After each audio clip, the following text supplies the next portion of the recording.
Gimana kalau gue bilang sekarang NBA itu sudah sangat berubah? Salah satunya aturan traveling yang dalam tanda kutip sudah tidak berlaku lagi. Ya, ini benar terjadi. Memang NBA sama sekali tak pernah mengeluarkan pernyataan mengenai hal ini. Dan terkadang wasit masih meniup traveling sampai sekarang. Video ini awalnya berasal dari keanehan dan keraguan gue ngelihat perbedaan cara main basket dari era ke era.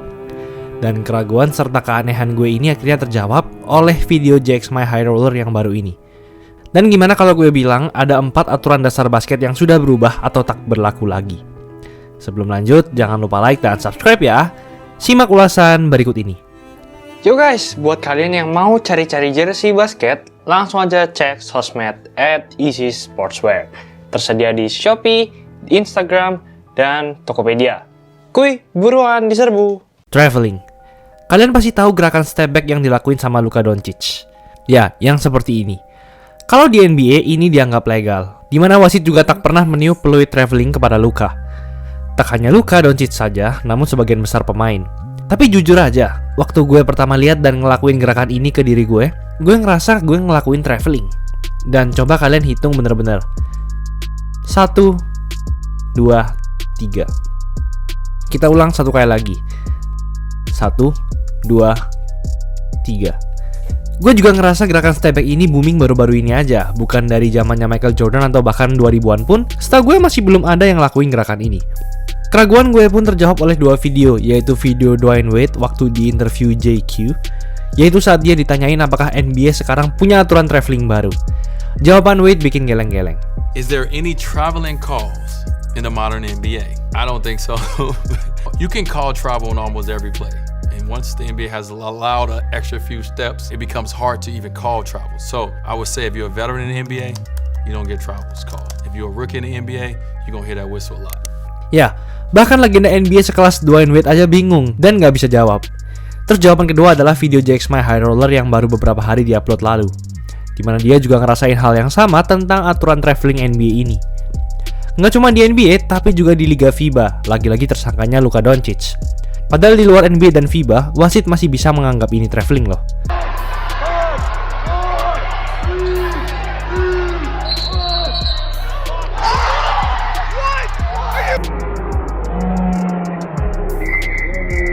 Jadi bisa gue simpulkan, memang ada perubahan aturan traveling di NBA zaman dulu dan sekarang. Jujur gue belum tahu di IBL dan DBL Indonesia apakah seperti ini sudah dianggap traveling atau enggak. Tapi pasti gue jamin gak lama dunia akan terbiasa dan menganggap hal ini bukan traveling lagi. Carrying the ball. Carrying adalah pelanggaran di mana saat dribble, tangan pemain menghadap ke atas sambil mencengkram atau menahan bola selama beberapa detik. Nah, kalau pendapat gue, dari dulu peraturan ini sebenarnya agak abu-abu. Seberapa lama tangan pemain boleh mencengkram bola seperti ini juga tak jelas. Kalau zaman dulu, jelas gerakan seperti ini akan dianggap traveling. Allen Iverson lah yang terkenal berhasil mengelabui hal ini. Meskipun begitu, di awal karirnya, ia beberapa kali masih ditiup carrying. Namun zaman sekarang, gerakan ini sudah seperti gerakan crossover yang fundamental. Dan inilah yang justru membuat gerakan crossover makin menarik dilihat. Kalau pemain diperbolehkan seperti ini, maka pemain bisa menggerakkan badannya juga, agar pemain lawan makin tertipu saat crossover atau dribble. Semua bintang NBA yang jago dribble pasti melakukan hal ini. Kalau di zaman dulu, crossover hanya boleh seperti yang dilakukan tim Hardaway ini. Kalau kalian perhatikan, tangan Hardaway tidak pernah berbalik ke atas mencengkram bola. Jadi ia harus melakukannya dengan sangat cepat dan handal, kalau tidak ia akan dianggap carrying. Jadi tepat sekali kalau ia dijuluki Mr. Crossover, karena hanya dia yang bisa menggunakan crossover dengan murni, tanpa carrying, seperti yang dilakukan pemain-pemain zaman sekarang. Technical foul. Tidak ada aturan yang jelas mengenai gerakan atau gestur apa yang harus diberi technical foul. Kata-kata dan tindakan provokasi apa yang harus diberi technical foul. Technical foul juga tergantung dari seberapa lembut atau kerasnya hati wasit yang ada di lapangan. Setuju atau setuju? Sebenarnya, aturan dasar dari peraturan basket kalau membahas tentang relasi antara pemain dan lawan adalah jangan memprovokasi lawanmu. Sesederhana itu. Tapi balik lagi, seperti apa juga liga yang dimainkan? Kalau di liga sekelas NBA, Anda bahkan tak boleh bergelantungan lama di ring. Anda tak boleh berkata kotor tepat di depan muka lawan. Anda tak boleh selebrasi menghadap lawan. Anda bahkan juga tak boleh memprotes peluit wasit. Jadi sangat ketat dan sangat abu-abu. Tapi apakah peraturan technical foul NBA tadi berlaku di liga lain? Bisa saja tidak. NBA bisa seketat itu karena peristiwa Malice at the Palace 2004, pertengkaran basket paling mengerikan dalam sejarah dunia yang mencoreng nama baik NBA. Sejak itu, NBA menjadi sangat ketat dalam memberi technical foul agar kejadian Malice at the Palace tak terulang lagi. Padahal sebelumnya di era Michael Jordan, Anda masih diperbolehkan men-trash talk lawan Anda dan tidak mendapat technical foul sama sekali. Tak hanya NBA, namun basket zaman dulu dan zaman sekarang sudah sangat berubah. Tapi mungkin saja di liga-liga luar yang mungkin bukan liga pro, peraturan technical foul seperti tadi tidak berlaku. Anda masih diperbolehkan trash talk berhadapan-hadapan dengan lawan, Anda masih diperbolehkan memprotes keras keputusan wasit. Tapi sebenarnya, perubahan aturan technical foul yang lebih ketat ini juga bagus untuk keamanan pemain dan fans. Berkurangnya pertengkaran antar tim di lapangan juga berarti berkurangnya kemungkinan fans bertindak anarkis setelah tanding. Bintang NBA. Oke, mungkin yang terakhir ini bukan aturan dasar basket, dan ini cuma spekulasi gue dan banyak YouTuber NBA aja sih.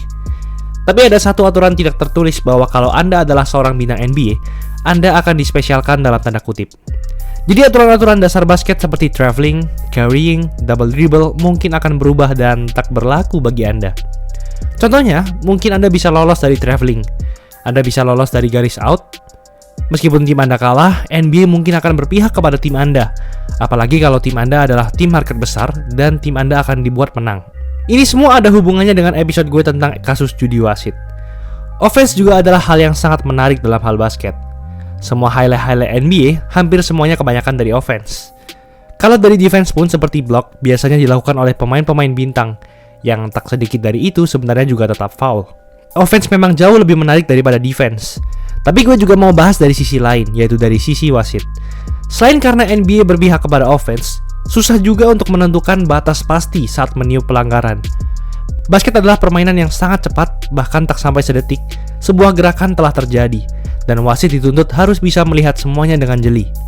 Misalnya saat aturan traveling, sangat susah mencocokkan posisi bola dengan kaki, apakah itu sudah termasuk langkah ke-1, atau sudah langkah kedua, atau masih getter step. Sangat susah karena gerakan pemain basket itu sangat cepat. Dan kalau kita mau mengubah aturan-aturan ini kembali ke aturan dasar seperti zaman 80-an, sepertinya mustahil. Anak-anak kecil juga sudah terbiasa dengan gerakan step back Luka Doncic atau crossover Allen Iverson ini. Dan kalau ditanya jauh lebih menarik yang mana, kita semua pasti menjawab pasti lebih menarik basket yang sekarang, bukan? Itulah ulasan mengenai episode kali ini. Jangan lupa like, komen, dan subscribe agar channel ini bisa berkembang dan menghasilkan video menarik lainnya. Thanks for watching, I'll see you in the next video.